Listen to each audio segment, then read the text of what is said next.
the Director of National Intelligence put out its report on that office's report on what foreign adversaries did try to influence the election and how they did it. And this one got a lot more attention because this was about a real attack on our country that was pitched at an alarming target, and that hits a lot of buttons in our politics. Key judgment. We assess that Russian President Vladimir Putin authorized and a range of Russian government organizations conducted influence operations aimed at denigrating President Biden's candidacy and the Democratic Party, supporting former President Trump, and undermining public confidence in the electoral process. Russia came back and did it again in 2020 after they did it in 2016. Also this, which ends up being almost just as important. Quote, we assess that China did not deploy interference efforts and considered but did not deploy influence efforts intended to change the outcome of the U.S. presidential election. So this is what the Director of National Intelligence published this week, a declassified report for public eyes about what they learned and concluded with high confidence about the 2020 election, which is that Russia did it again, like they did in 2016. But China, no, they didn't do it. They thought about it, they didn't do it. This is the conclusion of the U.S. intelligence community. And not the U.S. intelligence community under President Biden. Interestingly, this report was actually concluded while Trump was still president, before the inauguration. This was concluded the first week in January. All the Biden folks did was declassify it. So that means the intelligence community, even under Trump, knew this, knew that Russia interfered on his behalf again in this election, and China didn't do anything. That is what they knew, which makes it important that that is the exact opposite of what they told us, the public.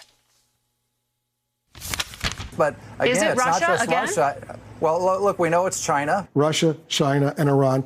Which is the most assertive, the most aggressive in this area? I believe it's China. Which one? China. China more than Russia right now? Yes. Why do you say that? Because I've seen the intelligence. That's what I've concluded. Attorney General Barr said earlier this week that he feels China is being more aggressive in meddling in the election than Russia is. Do you agree with that assessment? Yeah, I agree with him 100%. The Chinese have taken the most active role, but the Russians and the Iranians and other countries are involved as well. When it comes to elections and what the intelligence community has made very clear is that first you have China, which has the most massive program to influence the United States politically. Some foreign governments have preferences about our elections and have taken or planned malign activities in support of their preferences, including efforts by China. China's using a massive and sophisticated influence campaign that dwarfs anything that any other country is doing. That is all horse hockey. None of that is true. None of that was true when they said it, and they knew it. I mean, the intelligence community under Trump concludes Putin authorized and a range of Russian government organizations conducted influence operations targeting the election. And we assess that China did not deploy interference efforts. But nevertheless, there's the Attorney General under Trump, the Deputy Attorney General under Trump, Trump's National Security Advisor, Robert O'Brien, Trump's Director of National Intelligence, John Ratcliffe, all just shoveling that bull. I'm not worried about Russia. Russia's not doing anything. China's really. We now know that when they all said they were looking at the intelligence, what the intelligence said was exactly the opposite of what they told us, the public, during the election. What the intelligence said was that Russia was attacking the 2020 election again to try to help Trump again, and China wasn't. That's what the intelligence said, but all of those Trump officials told the American public exactly the opposite.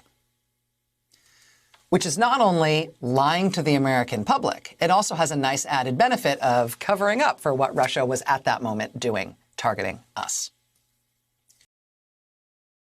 Hey, thanks for watching our YouTube channel. You should know that you can follow today's top stories and breaking news and catch up on your favorite MSNBC shows all in one place. Download the NBC News app today.